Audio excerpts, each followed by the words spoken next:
पाठ 3 चंद्रशेखर आजाद। काशी के जिला मजिस्ट्रेट की अदालत में बहुत भीड़ थी। कारण था एक 15 वर्ष का बालक जिसके हाथ में हथकड़ी लगी थी और मुख पर स्वाभिमान, निर्भीकता और आत्मविश्वास के भाव थे। 4 सिपाही उस बालक को बड़ी सतर्कता से अदालत लाए थे। अदालत पहुंचकर बालक की हथकड़ियां खोल दी गईं। मुकदमा शुरू हुआ। मजिस्ट्रेट ने बालक से पूछा, तुम्हारा नाम क्या है? बालक ने सिर उठाकर कहा, आजाद। मजिस्ट्रेट ने फिर पूछा, तुम्हारा घर कहाँ है? बालक ने उत्तर दिया, जेल खाना। मजिस्ट्रेट ने खींच कर पूछा, तुम क्या काम करते हो?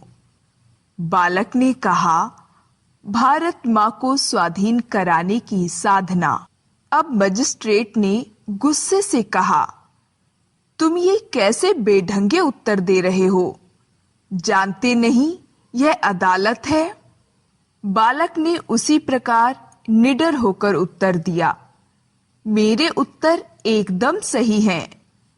हम विदेशी सरकार की पराधीनता स्वीकार नहीं करेंगे, तो हमारा सच्चा नाम आजाद ही होगा ना? तथा जब तक हम पराधीनता की जंजीरों को तोड़ न देंगे, तब तक हमारा सच्चा घर जेल खाना है और वास्तविक कार्य भारत माता की स्वाधीनता की साधना ही हो सकती है। मजिस्ट्रेट ने झल्लाकर पूछा, क्या तुमने सिपाही पर हमला किया था? बालक ने उत्तर दिया, हाँ, क्योंकि सिपाही सत्याग्रहियों को बूट की ठोकरें मार रहा था और गालियां बक रहा था। मजिस्ट्रेट ने आदेश दिया, इसे ले जाओ और 15 कोड़े मारकर छोड़ दो। कोड़े खाकर जब बालक जेल से बाहर निकला तो उसका शरीर लहूलुहान था। जहां जहां कोड़े लगे थे वहां से खून बह रहा था, लेकिन बालक शांत और दृढ़ था। जेल के फाटक के बाहर बहुत से लोग उसकी प्रतीक्षा कर रहे थे। उन्होंने उसे फूल मालाओं से लाद दिया। उस बालक का नाम चंद्रशेखर था, लेकिन इस किस्से के बाद उसका नाम चंद्रशेखर आजाद पड़ गया। यही चंद्रशेखर आजाद आगे चलकर हिंदुस्तान सोशलिस्ट रिपब्लिकन सेना के प्रधान सेनापति बने। उन्होंने क्रांतिकारियों के एक विशाल दल का गठन किया, जिसमें सरदार भगत सिंह, सुखदेव, राजगुरु, बटुकेश्वर दत्त जैसे सदस्य थे। चंद्रशेखर आजाद का जन्म 23 जुलाई 1906 को मध्य प्रदेश के झाबुआ जिले के भाबरा नामक ग्राम में हुआ था। इनके पिता पंडित सीताराम तिवारी उन्नाव जिले के बदरका नामक ग्राम के निवासी थे। जीविका के लिए वे भाबरा पहुंच गए थे। उस समय उन्हें 8 रुपए मासिक वेतन मिलता था। इसी से उन्हें अपने परिवार का पालन पोषण करना पड़ता था। इसलिए आजाद का बचपन निर्धनता में बीता। 14-15 वर्ष की आयु में वे पढ़ने के लिए काशी आ गए और छोटी सी कोठरी लेकर संस्कृत पढ़ने लगे। सन 1921 में जब काशी में असहयोग आंदोलन चला, तो चंद्रशेखर आजाद ने भी उसमें भाग लिया। महात्मा गांधी पर उनकी अपार श्रद्धा थी, किंतु शांत सत्याग्रहियों पर होने वाले अमानुषिक अत्याचारों को उनका हृदय सहन न कर सका। महात्मा गांधी ने चौरी चौरा हत्याकांड के बाद असहयोग आंदोलन स्थगित कर दिया। चंद्रशेखर और उनके साथियों के मन में यह बात बैठ गई कि अहिंसा द्वारा जन जागरण तो किया जा सकता है, लेकिन विदेशी सरकार को अपने देश से निकाला नहीं जा सकता।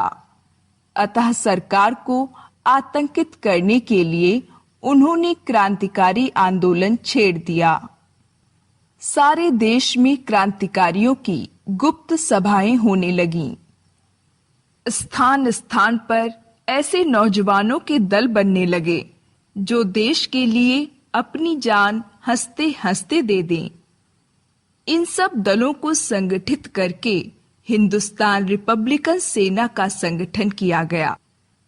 दल के पास अपना पैसा नहीं था, इसलिए 9 अगस्त 1925 को रामप्रसाद बिस्मिल के नेतृत्व में काकोरी के पास एक गाड़ी को रोककर सरकारी खजाना लूट लिया गया। इस घटना को काकोरी कांड का नाम दिया गया। इसमें आजाद भी शामिल थे।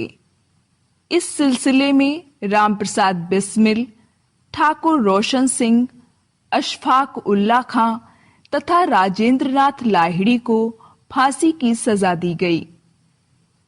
जेल में घोर यातनाएं सहने के बाद भी उन्होंने अपने फरार साथियों का भेद नहीं बताया और हंसते हंसते फांसी के तख्ते पर झूल गए। उधर चंद्रशेखर आजाद पुलिस के हाथ नहीं लगे थे और वेश व नाम बदलकर जगह जगह घूम रहे थे। भगत सिंह और बटुकेश्वर दत्त को असेंबली में बम फेंकने के सिलसिले में गिरफ्तार कर लिया गया था। इसके बाद आजाद के और भी साथी गिरफ्तार हो गए। अपने प्रमुख साथियों के गिरफ्तार होने पर दल के पुनर्गठन और आंदोलन को आगे बढ़ाने का पूरा भार आजाद पर आ गया। इसी कार्य के लिए उन्हें इलाहाबाद जाना पड़ा। 27 फरवरी 1931 को इलाहाबाद में जब वे अल्फ्रेड पार्क में बैठे हुए थे, तब एक विश्वासघाती की सूचना पर पुलिस का एक बड़ा दल वहां आ गया। पुलिस के घेरे से बच निकलने का कोई उपाय न देखकर वे एक विशाल वृक्ष की आड़ में खड़े होकर अपने रिवॉल्वर से गोलियां चलाने लगे। यह लड़ाई लगभग 1 घंटा चली। आजाद की गोलियों से पुलिस के कई सिपाही घायल हुए। जब उनके पास केवल 1 गोली बची, तब उसे उन्होंने स्वयं अपनी कनपटी पर दाग लिया और सदा के लिए अमर हो गए। चंद्रशेखर आजाद जीते जी पुलिस के हाथ नहीं आए। वह वीरता की मूर्ति थे।